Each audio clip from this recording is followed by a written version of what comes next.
ಶುಭೋದಯ ಎಲ್ಲರಿಗೂ. ಆದರಣೀಯ ಶಿಕ್ಷಕರು, ಸನ್ಮಾನ್ಯ ಅತಿಥಿಗಳು ಮತ್ತು ಪ್ರೀತಿಯ ಸ್ನೇಹಿತರೆ, ಇಂದು ನಾನು ನನ್ನ ದೇಶ ಗೌರವಿಸುವ ದಿನ ಗಣರಾಜ್ಯೋತ್ಸವ ದಿನ ಕುರಿತು ಮಾತನಾಡಲು ಸಂತೋಷ ಹೊಂದಿದ್ದೇನೆ. 26 ಜನವರಿ 1950 ಈ ದಿನ ನಮ್ಮ ರಾಷ್ಟ್ರದ ಇತಿಹಾಸದಲ್ಲಿ ಚಿರಸ್ಥಾಯಿ ಸ್ಥಾನ ಹೊಂದಿದ್ದು ಭಾರತವನ್ನು ಸಂಪೂರ್ಣವಾಗಿ ಗಣರಾಜ್ಯವಾಗಿಸಿದೆ. ಸ್ವಾತಂತ್ರ್ಯ ದಿನ ಗಣರಾಜ್ಯೋತ್ಸವವರೆಗೆ ಪ್ರಯಾಣ 1947ರಲ್ಲಿ ಸ್ವಾತಂತ್ರ್ಯವನ್ನು ಪಡೆದ ಮೇಲೆ ನಮ್ಮ ದೇಶ ಒಂದು ಗುರಿಯ ಕಡೆ ಪ್ರಯಾಣಿಸಿತು.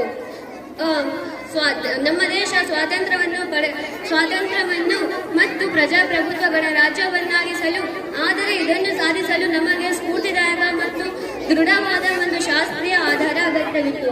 ಅದರ ಮೂಲಕವೇ ಸಂವಿಧಾನ ರಚನೆ ಪ್ರಕ್ರಿಯೆ ಪ್ರಾರಂಭವಾಯಿತು. ಡಾಕ್ಟರ್ ಬಾಬಾ ಸಾಹೇಬ್ ಅಂಬೇಡ್ಕರ್ ಅವರ ನೇತೃತ್ವದಲ್ಲಿ ಸಂವಿಧಾನ ಬರಹ ಸಮಿತಿ ವಿಶ್ವದ ಅತಿ ದೊಡ್ಡ ಸಮಗ್ರ ಸಂವಿಧಾನವನ್ನು ರಚಿಸಿತು.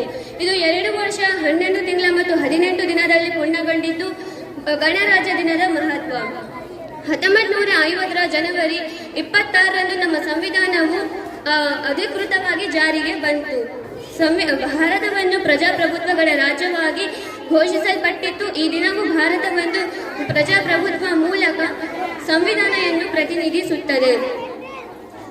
ಸಂವಿಧಾನದ ಮಹತ್ವ: 1900 ಜನವರಿ 26 ಸಂವಿಧಾನವೇ ನಮ್ಮ ದೇಶದ ಕಾನೂನುಗಳು, ಪ್ರಜಾಪ್ರಭುತ್ವವನ್ನು ಪ್ರಕ್ರಿಯೆ, ಪ್ರಜಾ ಹಕ್ಕುಗಳನ್ನು ರೂಪಿಸಿದೆ. ಇಷ್ಟು ಹೇಳಿ ನನ್ನ ಭಾಷಣವನ್ನು ಮುಗಿಸುತ್ತೇನೆ. ಜೈ ಹಿಂದ್, ಜೈ ಭಾರತ್.